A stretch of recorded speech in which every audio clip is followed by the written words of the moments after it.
Hello everyone, welcome to part 2, the remaining explanation of Paradise Lost part 1.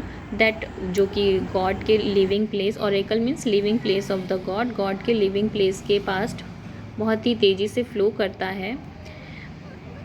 I thence, तो फिर अगर ये सब है, I thence if you are living over there, he is mentioning the place. I thence, तो फिर, dense means तो फिर, देन. इवोक मीन्स आवाहन करता हूँ. दाई एड, आपकी सहायता. Thy help.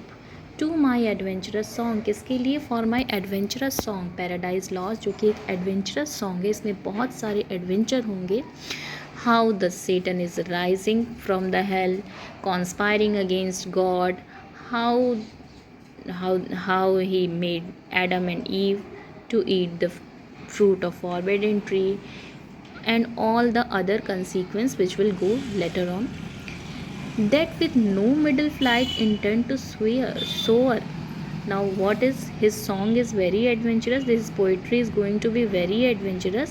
That with no middle flight intend to soar, poet की ऐसी कोई इंटेंशन नहीं है कि वो एक मिडल फ्लाइट से सोवर करे, उसकी पोइट्री एक मीडियम लेवल की हो. No, it is not going to soar on the, soar means तैरना, soar on middle flight above Aonian mount.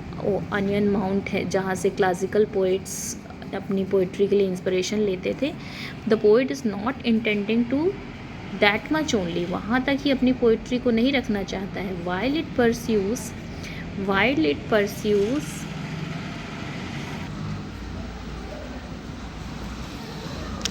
Now poet is saying that his intention is not of middle flight, which the classical poet used.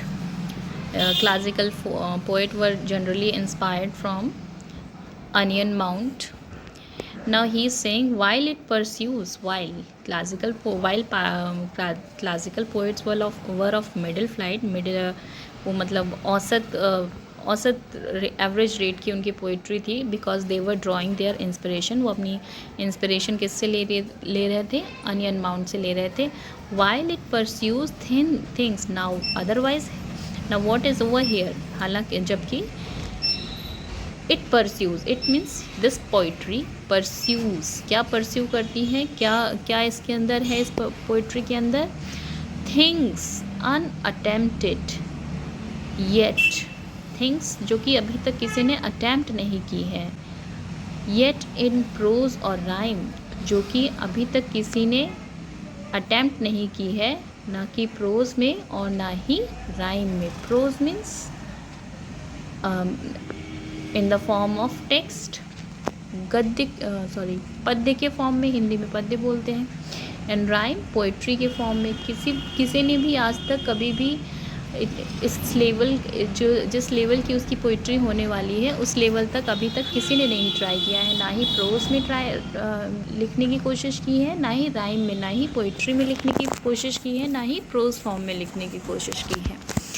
And chiefly thou O spirit, and chiefly mainly thou, अब वो God को कह रहे हैं, God की praise में ये words use कर रहे हैं कि सबसे बड़ी बात क्या है. What is the chief thing? Thou God, O spirit, O heavenly spirit, उसी हेवनली स्पिरिट के बारे में को कह रहे हैं. दैट डूस्ट प्रेफर, जो क्या प्रेफर करती है? Dost over here is do. That do prefer before all temples, all temples के आगे क्या प्रेफर करती हो? ऑल टेम्पल्स के सामने आप क्या प्रेफर करती हो? टेम्पल्स के पहले आपकी क्या प्रेफरेंस है? The upright heart, upright heart means सीधे साधे हार्ट, जिन्होंने ऐसे हृदय जिन्होंने सच्चे काम किए हों. एंड प्योर, जो कि प्योर हैं, सच्चे हैं, उनके हार्ट अपराइट हैं, उनके कर्म सच्चे हैं और उनके हृदय भी स्वच्छ हैं, प्योर हैं. इंस्ट्रक्ट मी, मुझे इंस्ट्रक्ट करो, मुझे बताओ, इंस्ट्रक्शंस दो, मुझे बताओ. क्या बताओ? फॉर, क्यों? क्योंकि दाउ नोएस्ट, क्योंकि तुम जानती हो. ओ स्पिरिट, जो कि टेम्पल से पहले प्योर हार्ट को प्रेफर करती हो, जो कि प्योर हार्ट्स और अपराइट हार्ट्स हैं, उनमें रहना ज़्यादा पसंद करती हो रैदर दैन टेम्पल्स. वो मुझे इंस्ट्रक्ट करें, वो मुझे बताएं. Thou from the first was present, thou O pure spirit, O God from the first was present, आप ही फर्स्ट से, शुरुआत से आप ही प्रेजेंट थे. Thou from the first was present and with mighty winged, और आपके जो mighty, mighty means wide, vast and powerful, they are mighty. My king is mighty, that's why, महान जो आपके विंग्स हैं. आउटस्प्रेड, आपके जो अपने पंख जो हैं उनको फैला लिए थे. आउटस्प्रेड, आपके जो माइटी विंग्स हैं आउटस्प्रेड. डव लाइक सेटिस्ट, डव की तरह, एक डव पक्षी की तरह बैठ गए. ब्रूडिंग ऑन द वास्ट अबाइस, कहाँ बैठ गए? वास्ट अबाइस. अबाइस एक ऐसी स्थिति जहाँ जब न पृथ्वी थी न आकाश था, जब कुछ भी नहीं था. When there was no universe, nothing was there, there was vast abyss. Blank सा मीन्स एक chaotic form. abyss, कुछ, there was confusion everywhere, that is abyss. वहाँ एक डव, क्योंकि आप बिगनिंग से थे तो in the beginning there was nothing, there was only vast अबाइस.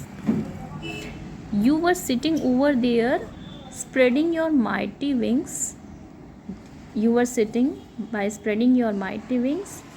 Dove like sat'st, आप एक डव पक्षी की तरह वहाँ पे बैठ गए. ब्रूडिंग, ब्रूडिंग क्या है? एक प्रोसेस है जब बर्ड होती है जो वो अपने अंडे के ऊपर बैठते उसको सेकते, that's brooding. So you were sitting in the vast abyss like you were brooding and madest it pregnant, और क्या किया? You made it pregnant, you made it fill with life. You were sitting in the vast abyss, आप उस अबायस में vacant जगह पर बैठे थे. अबायस में जब आप बैठे थे, and you made it pregnant, आपने उसको प्रेगनेंट किया, मीन्स जीवन शक्ति से भरा. When you were sitting brooding over there, you made it pregnant with life. What in me is dark, जो भी मेरे में छिपा हुआ है. डार्क मीन्स छिपा हुआ है, अंधेरा है. इल्यूमिनेट, उसे उजागर करो, उसको लाइट दिखाओ. वॉट इज़ लो, जो ही मेरे अंदर कम है. रेज, उसको आप ऊपर उठाओ. एंड सपोर्ट, और सहारा दो. मेरे पोइटिक टैलेंट में जो भी डार्क है उसको इल्यूमिनेट करो, प्रकाशित करो. जो कम है उसको ऊपर उठाओ और उसको सहारा दो, सपोर्ट करो. दैट टू द हाइट, कितना सपोर्ट करो? That to the height of this great argument, कि ये जो ग्रेट आर्ग्यूमेंट है, कौन सा ग्रेट आर्ग्यूमेंट है? ये जो ये आर्ग्यूमेंट इस पोइट्री में होने जा रहा है, that is the fight between good and bad. The providence of God is going to assert the eternal providence. ये जो एडम ईव का फॉल है, सैटन की टेम्पटेशन है, दैट ग्रेट आर्ग्यूमेंट, जो ग्रेट आर्ग्यूमेंट जो होने वाला है आगे इस पोइट्री में, उस पोइट्री में आई में असर्ट, मैं असर्ट करूँ, मैं स्थापित करूँ, असर्ट करूँ, मैं प्रूव करूँ एटर्नल प्रोविडेंस. एटर्नल मतलब अनंत, जो ईश्वर का साम्राज्य है, प्रोविडेंस है, ईश्वर का जो साम्राज्य है, उसको मैं असर्ट करूँ, उसको मैं प्रूव करूँ. एंड जस्टिफाई, और क्या जस्टिफाई करूँ? Ways of God to man. Ways मतलब ईश्वर के जो वेज हैं, ईश्वर के जो तरीके हैं इंसान के लिए, उनको मैं जस्टिफाई करूँ कि what ever God does is best for us. That's all for the poetry. Thank you. We'll meet next with another poetry.